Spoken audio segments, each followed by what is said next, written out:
اور حضور جان عالم صلی اللہ تعالی علیہ وآلہ وسلم سے بھی رنگ دار کپڑے پہننا بھی ثابت ہے۔ یہ غلط فہمی بھی کبھی ازالہ کر دوں کہ بعض لوگ جو یہ سمجھتے ہیں کہ شاید سفید رنگ کا لباس پہننا ہی سنت ہے، یا وہ اسی کو تقوی کی نشانی سمجھتے ہیں کہ سفید رنگ کا لباس پہنیں گے تو یہ تقوی پرہیزگاری ہے، اور اگر رنگ دار کپڑے پہنے جائیں تو یہ تقوی پرہیزگاری نہیں ہے، یا یہ جو ہے وہ کوئی فینسی ہیں، یا یہ کوئی فیشنیبل لوگ ہیں۔ تو اس کا تعلق فینسی ہونے کا یا فیشنیبل ہونے کا تعلق، اس کا تعلق نیت کے ساتھ ہے۔ اگلوں کی نیتوں پہ حکم ہم نہیں لگا سکتے۔ کسی کا دل چیر کے آپ نے نہیں دیکھا، اس طرح کے خیالات کسی کے بارے میں بغیر قرائن صحیحہ کے نہیں رکھنے چاہیے۔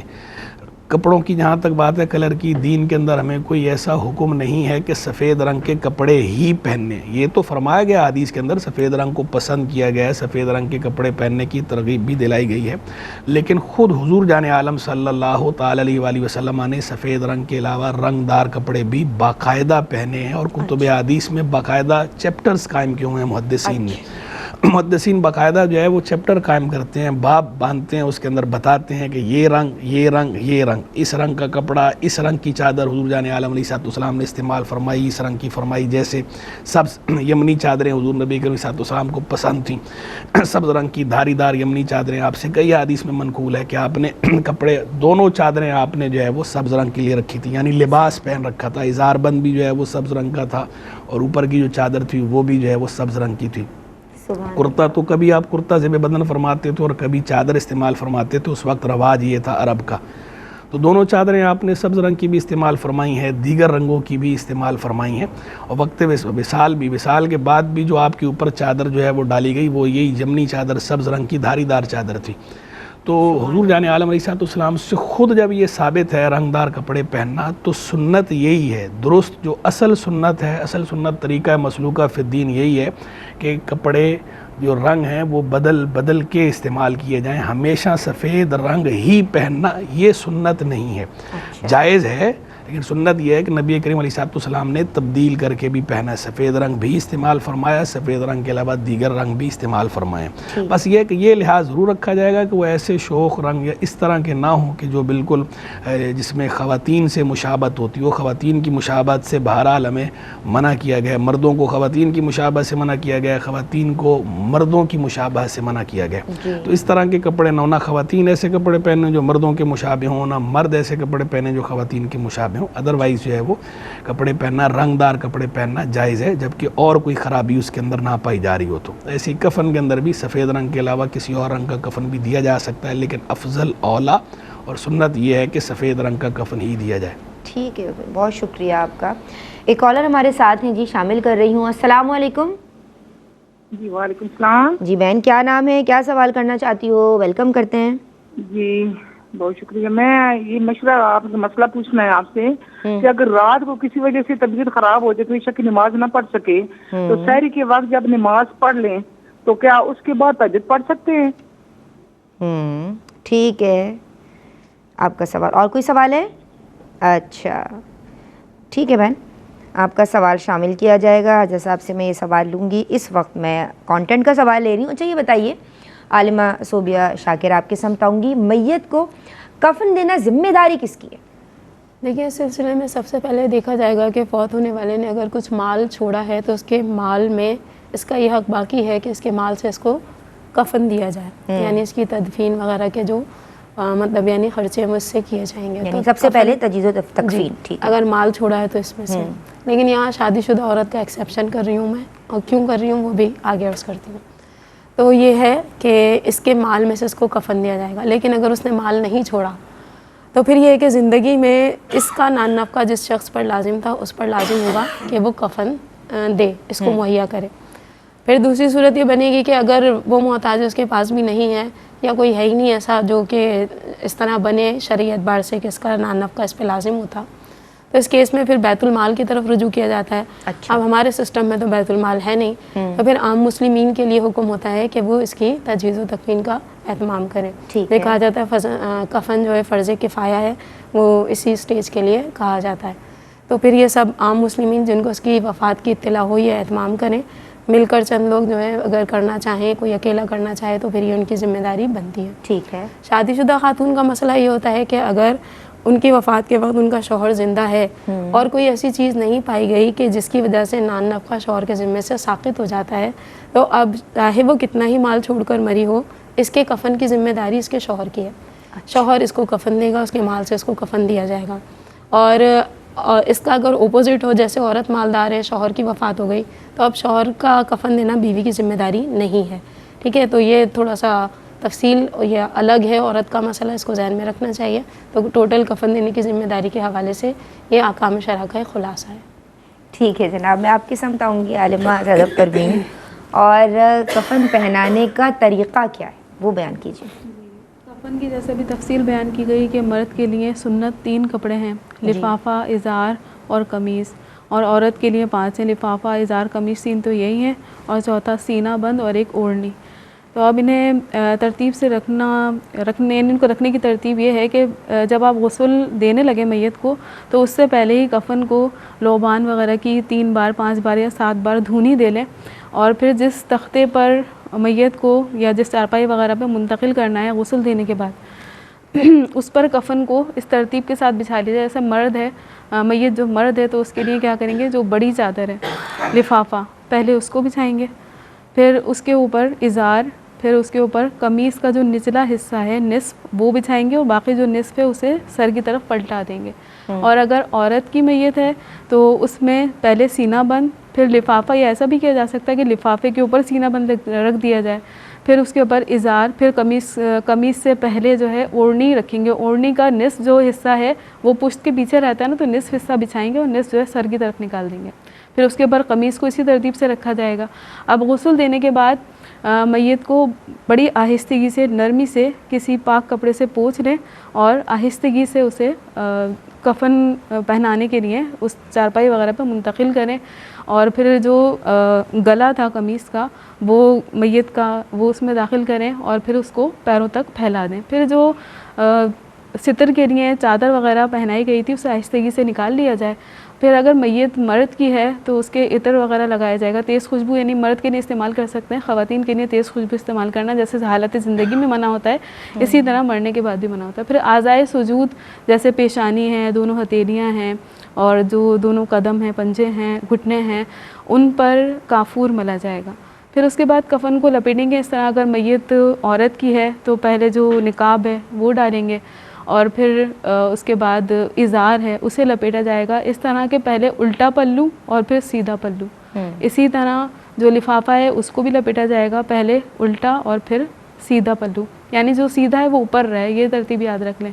پھر اس کے بعد جو ہے کفن یہ بند ہو گیا. پھر اس کے بعد 3 دھجیاں، بہتر ہوگا کہ پہلے 3 جو دھجیاں ہیں وہ بھی رکھ لیں سر کی طرف. جی، جب کفن بچھائیں گے نا سب سے پہلے 3 دھجیاں رکھ لیں، ایک سر کی طرف، ایک قدم کی طرف اور ایک درمیان میں. اور پھر پیروں کی طرف سے بھی باندھ دیا جائے، سر کی طرف سے بھی باندھ دیا جائے، اور جو جہاں پہ ہاتھ ہوتے ہیں میت کے اس طرف بھی باندھ دیا جائے. یہ جو ہے کفن ہر اس شخص کے لیے، چاہے وہ چھوٹا ہو یا بڑا ہو، جیسے بالغ ہو، نابالغ ہو، عورت ہو یا مرد ہو. اگر کوئی بچہ جو ہے وہ وقت پیدائش مردہ تھا تو پھر اسے یہ سنت کفن نہیں دیا جائے گا، اسے ایسے ہی کپڑے میں لپیٹ کے دفن کر دیا جائے گا. پھر یہ ایک صورتحال درپیش ہو سکتی ہے کہ کبھی قبر کھل جاتی ہے اور اس میں مردہ بغیر کفن کے موجود ہوتا ہے، تو اس کے لیے اگر بدن سلامت ہے تو اسے کفن مسنون دیا جائے گا، اور اگر اس کا بدن سلامت نہیں ہے تو پھر اسے ایسے ہی کپڑے میں لپیٹ کے دفن کر دیا جائے گا. اللہ اکبر.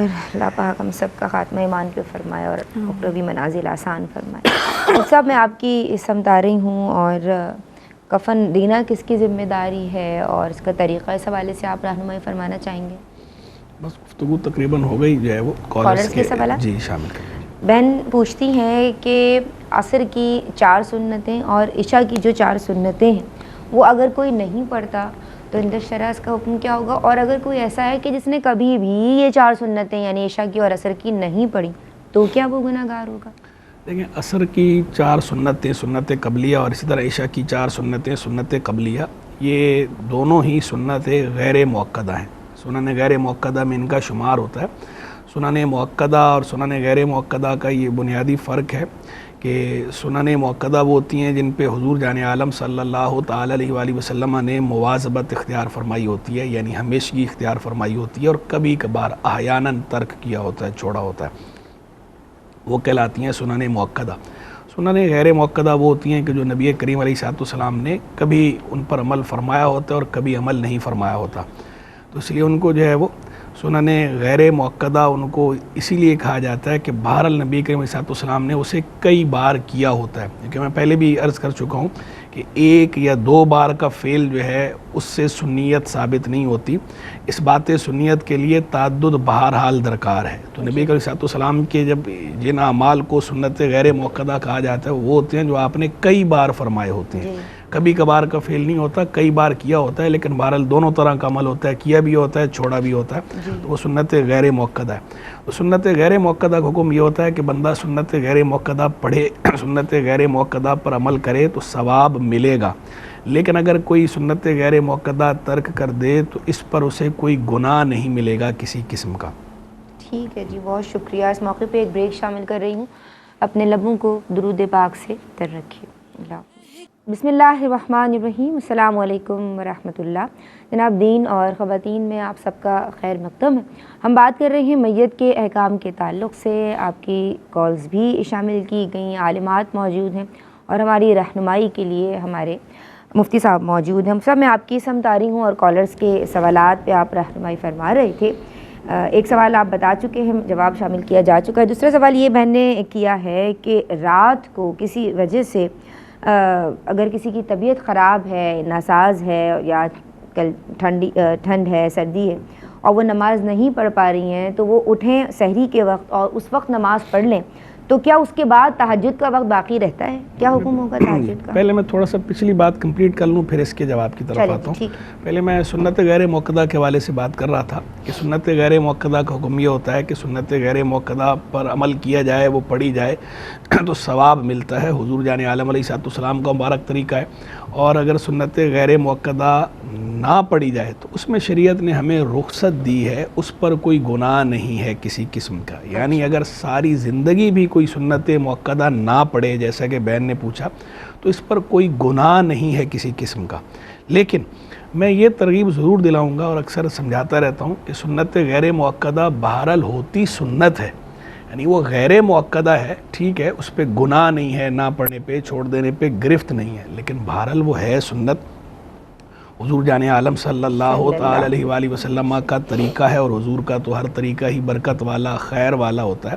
تو سنت غیر موقدہ ترک کرنے میں ثواب سے محرومی ضرور ہے، کہ آپ ثواب سے محروم ہو رہے ہیں، تو آپ ثواب کی حاجت تو ہر کسی کو ہے، اللہ تبارک و تعالیٰ کی رضا کی حاجت سب کو ہے، اور ثواب کی حاجت سب کو ہے، تو کوئی بھی ایسا نہیں ہے جو ثواب سے مستغنی ہو، جو اللہ کی طرف سے خیر و برکت سے مستغنی ہو، کوئی مستغنی نہیں ہے، چاہے وہ کتنے ہی بڑے رتبے کا، درجے کا ہی کیوں نہ ہو۔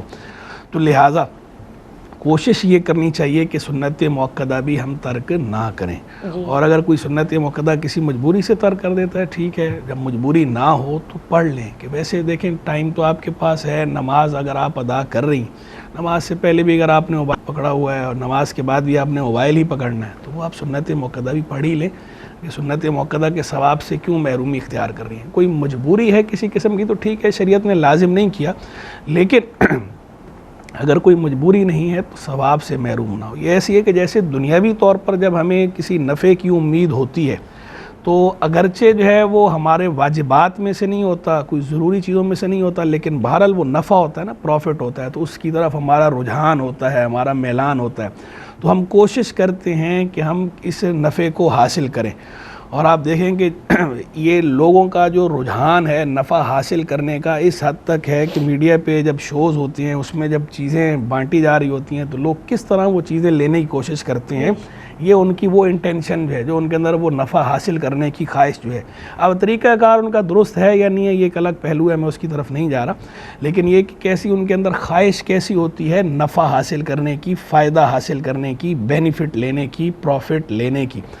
تو دیکھیں جس طرح دنیا کے معاملے میں نفع کی خواہش ہوتی ہے تو آخرت کے معاملے میں ہمیں زیادہ یہ خواہش ہونی چاہیے کہ آخرت تو وہ ہماری ہمیشہ کی زندگی ہے، جو چیز ہمیں وہاں کام آنی ہے، وہاں کی آسائش، وہاں کی آسانی کے لیے ہمیں زیادہ کرنا چاہیے۔ اور پھر دوسرا محبت کا تقاضا بھی یہ ہے کہ بندہ کسی سے محبت کرتا ہے تو اس کے طریقے کو اختیار کرتا ہے، طریقے کی بات کر رہا ہوں۔ تو حضور جان عالم علیہ السلام کا جو مبارک طریقہ جسے سنت کہا گیا ہے، وہ مؤکدہ ہو یا غیر مؤکدہ ہو، وہ جب سنت ہے تو سنت کو بہرحال ہمیں جو ہے وہ فالو کرنا چاہیے، اتباع سنت کا ہمیں حکم ہے۔ اور جو روحانی ترقی اتباع سنت سے نصیب ہوتی ہے وہ کسی اور چیز سے اتنی نصیب نہیں ہوتی۔ صوفیہ صافیہ کے یہاں بھی اسی وجہ سے اتباع سنت پہ بہت زیادہ زور دیا گیا ہے، ایک ذکر الہی، دوسرا اتباع سنت۔ یہ دو چیزیں ہیں، ان کے بغیر کوئی اللہ والا نہیں بنتا۔ جو مراتب قرب طے ہوتے ہیں انہی دو چیزوں سے طے ہوتے ہیں، کہ اللہ کے ذکر سے طے ہوتے ہیں اور دوسرا جو ہے وہ اتباع سنت سے طے ہوتے ہیں۔ بلکہ راستہ تو اللہ کی طرف لے کے جانے والا جو راستہ ہے، وہ سید طائفہ جنید بغدادی رحمہ اللہ کا فرمان مجھے یاد آ گیا۔ انہوں نے فرمایا اللہ کی طرف جانے کے سارے راستے بند ہیں سوا اس راستے کے کہ جو پیروی کرے سیدنا رسول اللہ علیہ السلام کے راستے کی۔ تو طرق سارے کے سارے خلق پر مسدود ہیں، وہی راستہ کشادہ ہے، وہی راستہ کھلا ہوا ہے، وہی صراط مستقیم ہے جو سنت ہے، تو اتباع سنت ہے۔ تو بہرحال ویسے ہمیں اپنی زندگی میں بھی دیگر چیزوں میں بھی اس چیز کا لحاظ رکھنا چاہیے۔ نبی کریم علیہ السلام کا مبارک طریقہ جو سنت ہے اسے ہمیں اختیار کرنا چاہیے، عبادات سے متعلق ہو یا معاملات سے متعلق ہو، ہماری روزمرہ زندگی سے متعلق ہو، ہمارے بازار سے متعلق ہو، مارکیٹ سے متعلق ہو، ہمارے گھر سے متعلق ہو، ہماری عبادت گاہ سے متعلق ہو، ہر چیز میں ہمیں بہرحال سنت کو اہمیت دینی چاہیے۔ سنت بہرحال سنت ہے اور سنت کو بالادستی ہے باقی چیزوں پر۔ سب کے طریقوں پر جو سنت ہے وہ فوق ہے۔ کسی کا بھی طریقہ ہو اپنی جگہ پر جائز طریقہ ہے تو ٹھیک ہے، جائز ہے، لیکن جو سنت ہے، جو نبی کریم علیہ السلام کا طریقہ ہے، وہ طریقہ بہرحال سب طریقوں کا سردار ہے، سب طریقوں سے بڑھ کر جو ہے وہ نبی کریم علیہ السلام کا طریقہ ہے۔ میں بار بار لفظ استعمال کر رہا ہوں سنت کا، اسی لیے کر رہا ہوں کہ سرکار علیہ السلام کے کچھ افعال ایسے ہیں کہ جو آپ علیہ السلام کے مقام اور مرتبے کے اعتبار سے ہیں، وہ سنت نہیں ہیں، وہ آپ کے ساتھ خاص ہیں۔ اسی لیے میں کہہ رہا ہوں بار بار سنت یعنی طریقہ، اور سنت یعنی طریقۃ مسلوکہ فی الدین، جو دین میں رائج ہو، جو آپ علیہ السلام نے کئی بار فرمایا اور جو ہمارے لیے جس میں رہنمائی ہے، جسے رول ماڈل قرار دیا گیا ہے، تو ہمیں بہرحال جو ہے وہ سنت کو اہمیت دینی چاہیے، بلا وجہ ترک نہیں کرنا چاہیے۔ لیکن اگر کوئی نہیں سنت موقدہ اختیار کرتا تو چونکہ وہ گناہ گار نہیں ہے تو اس لیے ہم اس پہ لعن طعن نہیں کر سکتے، اسے ہم برا بھلا نہیں کہہ سکتے۔ تو کسی نے اگر سنت موقدہ نہیں پڑھی تو ہم نے اسے برا نہیں کہنا، ہم نے خود پڑھنے کی پوری کوشش کرنی ہے، اور کسی نے نہیں پڑھا تو اسے ہم نے برا بھلا نہیں کہنا، اس پہ ہم سختی نہیں کر سکتے، الا یہ کہ وہ ہمارا ماتحت ہے اور ہم مربی ہیں تو پھر ہم اس پہ سختی کر سکتے ہیں، جیسے ہم استاد ہیں اپنے شاگرد پہ سختی کر سکتے ہیں، والد ہیں اپنی اولاد پہ سختی کر سکتے ہیں، والدہ ہیں اولاد پہ سختی کر سکتے ہیں، پیر و مرشد ہیں مرید پہ سختی کر سکتے ہیں، یعنی جن کا کام تربیت کرنا ہے تو تربیت کے لیے تو مباح امور پہ بھی سختی کی جا سکتی ہے، چاہے جائے کہ سنت پہ، اور وہ بھی سنت غیر موقدہ، لہذا سنت غیر موقدہ جو ہے وہ بلا وجہ چھوڑنی نہیں چاہیے۔ جی، تہجد کی نماز اگر وقت سحر کے بعد پڑھ رہی، تہجد کی نماز کے لیے جو بہن نے پوچھا کہ اگر جو ہے وہ طبیعت خراب ہے اور عشاء کی نماز پڑھے بغیر ہی وہ سو گئیں، بعد میں اٹھیں تو اب سحری کے وقت عشاء کی نماز پڑھ رہی ہیں، تو اب جو ہے وہ تہجد بھی پڑھنا چاہتی ہیں، تو پہلے عشاء کی نماز پڑھ کے تہجد پڑھیں یا پہلے تہجد پڑھیں پھر عشاء کی نماز پڑھیں؟ بہتر یہ ہے کہ آپ عشاء کی نماز پہلے پڑھیں، کیونکہ تہجد عشاء کی نماز کے بعد ہوتی ہے، تو پہلے آپ عشاء کی نماز پڑھیں اور سنتیں پڑھ لیں، اور وطر سے پہلے تہجد ادا کرنا چاہیں تو کر سکتی ہیں، پہلے تہجد پڑھ لیں پھر وطر پڑھ لیں، یا پہلے وطر پڑھ لیں پھر تہجد پڑھیں، اس طرح کر لیں۔ باقی ویسے میں ابھی اس بحث میں نہیں جا رہا کہ یہ شرعاً جو ہے وہ یہ تہجد کہلائے گی یا نہیں کہلائے گی، کہ وہ تہجد کے لیے عشاء کی نماز کے بعد سونا شرط ہے، چونکہ اس کے اندر جو ہے وہ کیلو کال موجود ہے، بعض حضرات علماء جو ہے وہ اسے ضروری قرار نہیں دیتے۔ تو بہرحال رات کی نماز جو ہے صلاۃ اللیل، اس کی ہمیں بہت زیادہ ترغیب دلائی گئی ہے، تہجد ہو تو کیا کہنے، تہجد نہ ہو تو صلاۃ اللیل تو ہے ہی صحیح، رات کے نوافل ہیں، تو رات کے نوافل کی بہت زیادہ اہمیت ہے۔ فرض نماز کے بعد سب سے عمدہ عبادت جو ہے وہ رات کی عبادت کو قرار دیا گیا ہے، رات کے نوافل کو قرار دیا گیا ہے، اس لیے جو ہے اگر کسی کا معمول ہے تو اسے ہم روکتے نہیں ہیں، وہ پڑھ لے، لیکن پہلے عشاء کی نماز پڑھے جو فرض ہے، اسے پرائرٹی ہے، پہلے عشاء کی نماز پڑھیں، سنتیں پڑھیں، اور اگر عشاء کی نماز قضا ہونے کا خوف ہے، اندیشہ ہے کہ ٹائم کم ہے، تو وطر پڑھ لیں، پھر ٹائم بچ جائے تو تہجد پڑھیں. اور اگر ٹائم زیادہ ہے تو ٹھیک ہے، بھلے پھر پہلے وطر سے پہلے بھی تہجد پڑھی جا سکتی. ٹھیک ہے جناب. حیض کے دوران کسی بہن نے جو کپڑے پہنے، کیا انہی کپڑوں میں یعنی پاکی کے بعد وہ نماز ادا کر سکتی ہے اگر وہ صاف ہیں تو؟ دیکھیں اگر ان پر کوئی نجاست نہیں لگی ہوئی تو ویسے جو نجاست ہوتی ہے وہ جو بدن سے نکلتی ہے وہ تو نجاست حقیقیہ ہے، لیکن اس کے علاوہ ویسے وہ جو حالت ہے، وہ جو حیت ہے، وہ نجاست حکمیہ والی حیت ہے، تو وہ نجاست حقیقیہ نہیں ہے جو بدن سے خارج نہیں ہوتی تو اس حیت میں. تو لہذا اگر کپڑوں پر کوئی نجاست نہیں لگی ہوئی تو وہ کپڑے پاک ہیں، ان کپڑوں میں نماز ادا کی جا سکتی ہے. کوئی ویسے نفاست کے لیے جو ہے بدلنا چاہے تو اچھی بات ہے. اچھی بات ہے. بہت شکریہ مفتی صاحب آپ کا عالمات. میں آپ کے سمت آؤں گی، کیا پیغام دینا چاہیں گی ون لائنر؟ میں یہ پیغام دینا چاہوں گی کہ یہ جو معاملات ہیں کفن کے، غسل میت وغیرہ کے، یہ بھی ہماری بہنوں کو سیکھنا چاہیے تاکہ ہمارے جو پیارے ہیں جب ان کے اوپر یہ وقت آئے تو ہم جتنے زیادہ نرمی، رحمت اور شفقت سے کام کر سکتے ہیں شاید کوئی دوسرا نہ کر سکے. اور دوسرا یہ کہ جب ہم فوت ہوں تو اطمینان ہو ہمیں کہ ہمیں غسل دینے والے موجود ہیں اور جو شریعت کے مطابق ہمیں غسل دے سکیں گے، کفن پہنا سکیں گے اور اس طرح ہماری آخری آرام گاہ تک ہمیں پہنچا سکیں گے. ماشاء اللہ. آپ کیا پیغام دینا چاہیں گے عالمہ میں صدف؟ تھوڑی سی ایک وضاحت کرنا چاہوں گی جو کفن پہنانے کے سلسلے میں خواتین کا تھا کہ جب ان کو کفن پہنائیں گے نا، یعنی قمیص پہنا دی تو اس کے بعد سر کے بالوں کو 2 حصوں میں تقسیم کر کے سینے پر جو قمیض ہے اس کے اوپر ڈالا جاتا ہے بالوں کو. اور پیغام یہ ہے کہ یہ باقاعدہ اس علم کو سیکھیں، ورنہ اگر آپ سیکھیں گے نہیں تو پھر جو ادھر ادھر سے باتیں آ رہی ہوتی نا، اب اس کو یہ کرو. بعض تو یہ تک کرتے ہیں کہ جو میت عورت ہوتی ہے اس کے سرما تک لگاتے ہیں آنکھیں کھول کھول کے، حالانکہ جیسے زندہ کو تکلیف ہوتی ہے ویسے مردے کو تکلیف ہوتی ہے. تو آپ ادھر ادھر کی جو چہمہ گوئیاں ہیں ان پر توجہ نہ کریں، جو دین کی تعلیم ہے اس پر آپ عمل کریں. تو یہ آپ کے لیے بھی مفید رہے گا اور جس کا انتقال ہوا اس کے لیے بھی مفید رہے گا. ہاں، یہ ایسا نہ ہو کہ گھر میں کوئی میت ہو گئی ہے تو پھر یہ پریشانی کے عالم میں بہنیں کہ اب ہوگا کیا، ہمیں تو کچھ آتا ہی نہیں ہے. تو دین پہلے سے سیکھیں تاکہ آپ پریکٹس کر سکیں، آپ عمل کر سکیں. ہم متعدد بار اس جملے کو دہرا چکے ہیں اور مقصد بھی یہی ہے، پروگرام کرنے کا بیسیکلی مقصد بھی یہی ہے. بہت شکریہ عالمات آپ دونوں کا. حضرت صاحب میں آپ کی سپاس گزار ہوں. ناظرین آپ لوگوں کا بہت شکریہ کہ آپ لوگ کالز کرتے ہیں، ہمارے پروگرامز دیکھتے ہیں. اور دین سیکھنا ہے، سکھانا ہے اور شریعت مطہرہ کی تعلیمات پہ عمل کرنا ہے، یہی عزم ہے، یہی موٹو ہے. آج کے لیے بس اتنا ہی. السلام علیکم ورحمۃ اللہ. نصاب دیکھیے آقا کے فرامی، اوج کمال پر ہے وہ تابندہ مضامی. احکام اس میں سیکھے خواتین دین کے، کیا خوب ہے یہ سلسلہ دین اور خواتین.